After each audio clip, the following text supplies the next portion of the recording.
Muy buenos días, bienvenidos de nuevo. Hoy vamos a hablar un poco de las sulfas. Las sulfas fueron el segundo antimicrobiano, antibacteriano descubierto en 1930, después de las penicilinas, pero salieron al mercado antes de las penicilinas. Eso es un dato curioso. El nombre comercial de primera sulfa fue Prontosil. ¿Por qué salieron al mercado antes que las penicilinas? Porque las penicilinas necesitaron purificarse, probarse, etcétera, etcétera, y la sulfa fue todo el proceso mucho más rápido. Se comercializó en varias formas diferentes y su uso marcó una verdadera revolución en el campo del tratamiento de las enfermedades infecciosas bacterianas.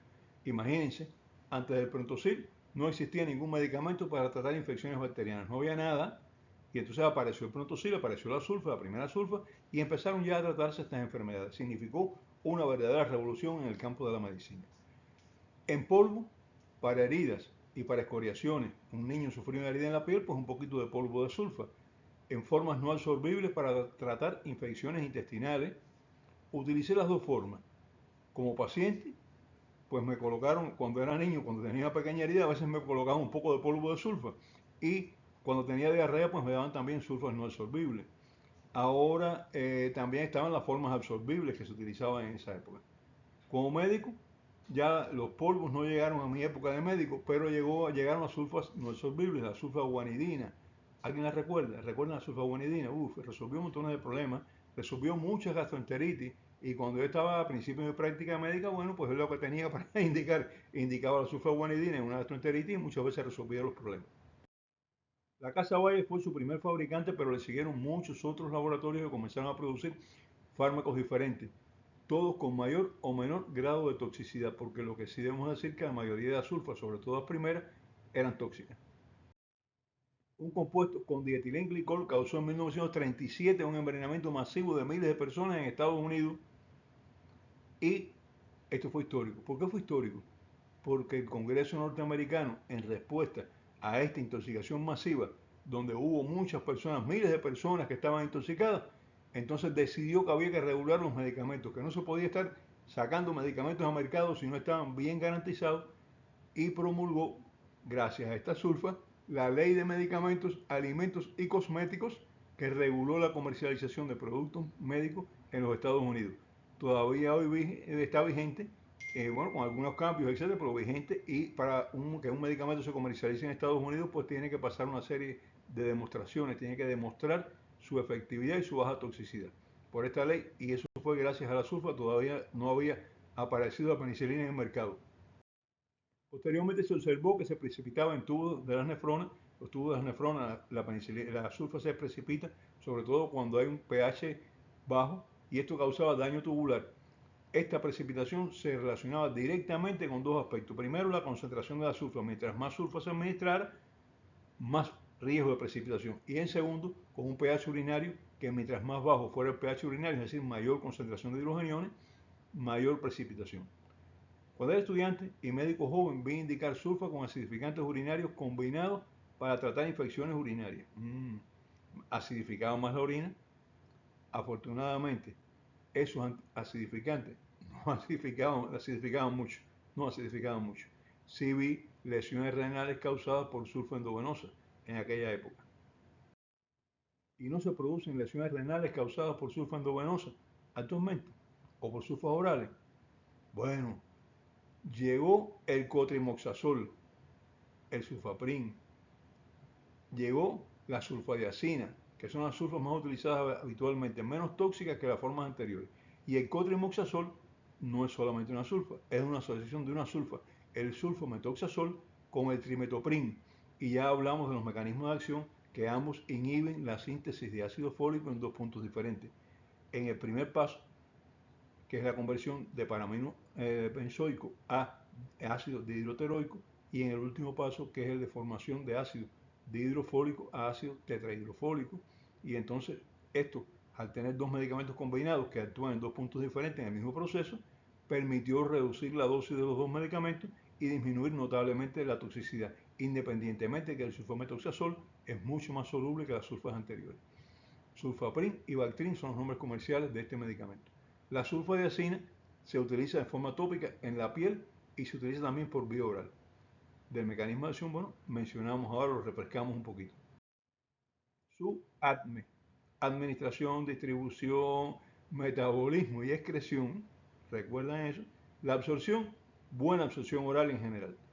El cotrimoxazol puede utilizarse por vía oral o vía endovenosa. La distribución es amplia, alcanza niveles terapéuticos en líquidos internos como el líquido cefalorraquídeo, el líquido sinovial, el pleural y el peritoneal. Tiene concentraciones alrededor de un 80% en estos líquidos de la concentración que alcanza en el plasma. O sea, la concentración en líquidos corporales es buena, muy alta, efectiva. Atraviesan la barrera placentaria. Se metabolizan en el hígado, paso necesario, porque su principio activo no es la sulfa que nosotros tomamos, es el metabolito que el hígado produce. O sea, la sulfa llega al hígado, el hígado metaboliza la sulfa y entonces el metabolito activo es el que tiene efectividad frente a las bacterias. Se eliminan por los riñones y tiene un amplio espectro contra gran positivos y gran negativos. Alergia, la alergia aparece en el 3% de la población, pero cuidado, es importante. Las dosis elevadas facilitan la aparición de reacciones alérgicas. El uso de sulfas por periodo de tiempo prolongado también facilita la aparición de reacciones alérgicas. Por eso yo pienso que más que reacciones alérgicas y idiosincrasia, sea más bien una reacción inmunológica. Inmunológica quiere decir porque la alergia es más propia de alguna persona y la reacción inmunológica es más extensa en la población. Y como tiene una dependencia de dosis y una dependencia de tiempo de uso, pues pienso que la reacción tiene un componente un poco diferente de lo que es la reacción alérgica pura. Toxicidad. Las más frecuentes y graves son las lesiones cutáneas que van desde la erupción cutánea simple hasta la necrosis tóxica epidérmica y el síndrome de Stevens-Johnson, que son graves y muchas veces mortales. Pueden aparecer trastornos urinarios por la sulfa, entre ellos la necrosis tubular aguda, pero esto es con la forma intravenosa y actualmente con el Bactrim, con el Sulfaprim, ha disminuido considerablemente. Antiguamente sí aparecía una necrosis tubular aguda en pacientes que utilizaban sulfa a dosis elevadas por vía endovenosa. Vi algunos casos. Qué suerte que por lo menos los que hoy se recuperaron después de suspender el medicamento. Esto no dependía de dosis en aquellos casos, pero porque se utilizaba una dosis bien establecida, pero aparecía en algunos casos. O sea que tenía algunos otros factores que tenían en relación con esto. Esto, bueno, pues gracias a la aparición del sulfaprim, actualmente es bastante raro. Trastornos de la sangre como trombocitopenia no son tan raros, es decir, disminución de las plaquetas, como disminución de los granulocitos a granulocitosis. La necrosis hepática fulminante y la pancreatitis grave son complicaciones muy, pero muy severas, pero afortunadamente poco frecuentes. La alergia a la sulfa puede ser a diferentes grupos de sulfa y esto tiene como consecuencia que una persona puede tomar un tipo de sulfa y no causa alergia, pero toma otro tipo de sulfa y sí puede causarle alergia. No obstante, tengan cuidado porque las reacciones cruzadas entre diferentes tipos de grupos de sulfa también existen. Muchos medicamentos derivan de la sulfa, por lo que contienen estructuras comunes y aunque es raro que aparezcan alergias cruzadas, siempre hay que estar atento cuando una persona está presente una alergia a la sulfa y después va a consumir un producto que tiene estructura similar a la sulfa, un derivado de sulfa, debe tener presente esta situación para tener cuidado y estar observando si tiene síntomas alérgicos. Entre los medicamentos que son derivados de sulfa tenemos anticonvulsivantes como el sultiame. Diuréticos tiacídicos, miren qué cosa más utilizada, la hidroclorotiazida y la clortalidona. También la furosemida es un derivado un poquito más distante, pero también tiene una estructura que tiene ciertas similitudes con la sulfa porque es un derivado del mismo grupo. Los tiacídicos en general tienen una estructura relacionada con la sulfa. Antidiabéticos tipo sulfonil ureas como la glibenclamida, la limepirida, la glitazona, etc. Antiinflamatorios como el Cerecovit también son derivados de la estructura de sulfa. Uricosúricos como el Probenecid también. Y la sulfasalacina que se utiliza en enfermedad inflamatoria intestinal. Fíjense cómo hay medicamentos derivados de sulfa. También para la migraña, el sumatriptán es derivado de sulfa. Bloqueadores adrenérgicos utilizados para tratar enfermedades cardíacas como la tamsulosina y el sotalol. Antiarrítmicos como el dronedarone y ibutulide también son derivados de sulfa. Antirretrovirales que se utilizan en el tratamiento de infección por VIH, amprenavir, darunavir, fosemprenavir, tipranavir y delavirdine también son derivados de sulfa. Antivirales como azunaprevir, beclavuvir, desabuvir, grasoprevir y otros. La estructura básica de la sulfa ha dado origen a muchos grupos de medicamentos diferentes. Muchas gracias por su atención.